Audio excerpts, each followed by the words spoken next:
नमस्कार, जुले सलाम अलैकुम। ना शिवाजी, ना जोरावर, बल्कि लद्दाखियों का मन, लद्दाखियों का फोकस, लद्दाख में डेमोक्रेसी, लद्दाख का क्लाइमेट और लद्दाख के भविष्य के ऊपर है। आज मैं इस मुद्दे पर बात करूंगा। सबसे पहले मैं कहना चाहता हूं कि हमारे देश के दो महान योद्धा शिवाजी महाराज और जनरल जोरावर सिंह, इन दोनों योद्धाओं की बहादुरी से, इन दोनों महान योद्धाओं के युद्ध कौशल से मैं खुद बहुत इंस्पायर्ड हूं। मैं और आप अच्छी तरह जानते हैं कि कुछ दिनों पहले 26 दिसंबर को पगांग सो के किनारे छत्रपति शिवाजी महाराज की एक स्टैचू का इनॉग्रेशन हुआ। ये स्टैचू एक आर्मी यूनिट में बनाई गई थी और इस स्टैचू के इनॉग्रेशन के बाद से एक विवाद, एक डिबेट शुरू हो गई है कि क्या इस स्टैचू का लद्दाख से कोई रेलेवेंस है कि नहीं है। छत्रपति शिवाजी महाराज की स्टैचू के बारे में तीन प्रकार की विचारधाराएं, तीन प्रकार की सोच सामने आई हैं। पहली सोच के मुताबिक, चूंकि शिवाजी महाराज हमारे पूरे देश के लिए वीरता और हिम्मत का प्रतीक हैं, तो लाइन ऑफ एक्चुअल कंट्रोल में, जो कि चाइना के साथ हमारा बॉर्डर है, वहां पर शिवाजी महाराज की स्टैचू लगाकर हमारे देश ने और सेना ने एक अच्छा कदम लिया है। दूसरी ओर कुछ लोगों का ऐसा मानना है, और इसमें सेना के भी काफी सारे लोग शामिल हैं, कि इस तरह की स्टैचू बनाने के मसले में सेना को नहीं पड़ना चाहिए था। जहां तक कि लद्दाख के लोगों की ओपिनियन का सवाल है, तो दोनों डिस्ट्रिक्ट, लेह डिस्ट्रिक्ट और कारगिल डिस्ट्रिक्ट के अधिकतर लोगों ने इस स्टैचू के प्रति अपनी नापसंदी दिखाई है। लद्दाख के लोगों का कहना है कि वो शिवाजी महाराज की बहुत इज्जत करते हैं, परंतु शिवाजी महाराज का लद्दाख के साथ कोई कल्चरल रेलेवेंस नहीं है।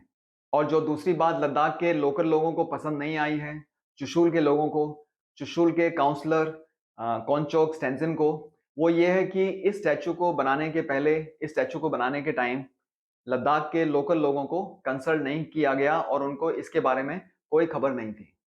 इस मुद्दे पर करगिल डिस्ट्रिक्ट के सजाद करगिली जी का कहना है कि वो शिवाजी महाराज की पूरी इज्जत करते हैं, पर बेहतर होता कि लद्दाख में अगर कोई स्टैचू लगनी ही थी तो वो स्टैचू किसी लद्दाख के ही हिस्टोरिकल फिगर की या किसी लद्दाख के ही लीडर की लगती तो वो बेहतर होता। लद्दाख के तीन लोकल लीडर्स का उन्होंने नाम लिया। पहले लीडर थे खी सुल्तान चो, जो कि 18वीं शताब्दी में करगिल के पहले मुस्लिम राजा थे।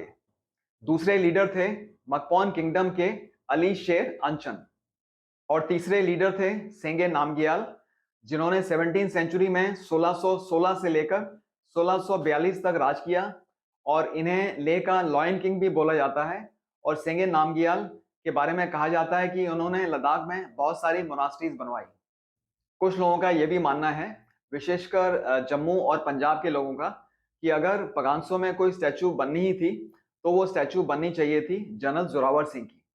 उन लोगों के मुताबिक ये जनरल जोरावर सिंह ही थे जिनकी लीडरशिप में महाराजा गुलाब सिंह की सेना ने 1841 में, आज से लगभग 184 वर्ष पहले, लद्दाख पर विजय पाई थी। और उस वर्ष 1841 में लद्दाख जम्मू कश्मीर का स्टेट का हिस्सा बना था।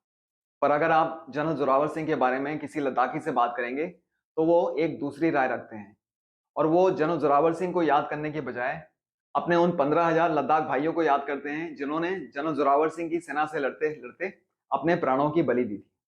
मैं समझता हूं कि लद्दाख वासी ना तो शिवाजी महाराज की स्टैचू से खुश हैं और ना ही वो जनरल जोरावर सिंह की स्टैचू चाहते हैं। और वैसे भी लद्दाख वासियों का मन और उनका फोकस अभी लद्दाख में डेमोक्रेसी को वापस लाने का है, और लद्दाख के क्लाइमेट को बचाने का है, और लद्दाख के लोगों के जॉब्स को सिक्योर करने का है। यहाँ पर मैं आपको एक बहुत ही इंटरेस्टिंग केस के बारे में बताना चाहता हूँ, और इसे Abdul Rahman versus state of Rajasthan case बोलते हैं। इस केस का संबंध है राजस्थान के नागौर डिस्ट्रिक्ट में एक गांव से, जिसका नाम है मारवाड़ बलिया गांव।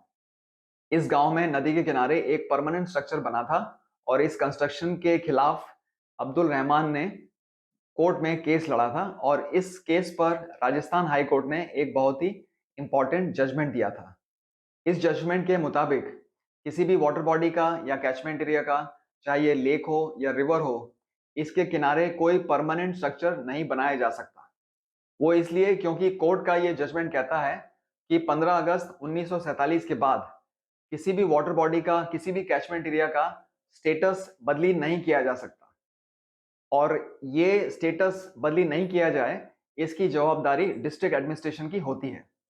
जिस तरह से 20 वर्ष पहले अब्दुल रहमान ने एक नदी के स्टेटस को बदली करने के विरोध में केस किया था, ठीक उसी तरह से अगर लद्दाख में कोई अभी पगांगसो के जो स्टेटस के बदली करने के विरोध में कोई केस करता है, तो मेरे ख्याल से इस स्टैच्यू के ऊपर कानूनी सवाल खड़े हो जाएंगे। यही मेरे वीडियो बनाने का मकसद था और अंत में मैं आपसे अनुरोध करूंगा कि मेरा चैनल, जिसका नाम है मेजर जनरल ठाकुर, इसे आप सब्सक्राइब करेंगे तो मुझे खुशी होगी। इतना कहकर मैं आपसे विदा लेता हूं। धन्यवाद।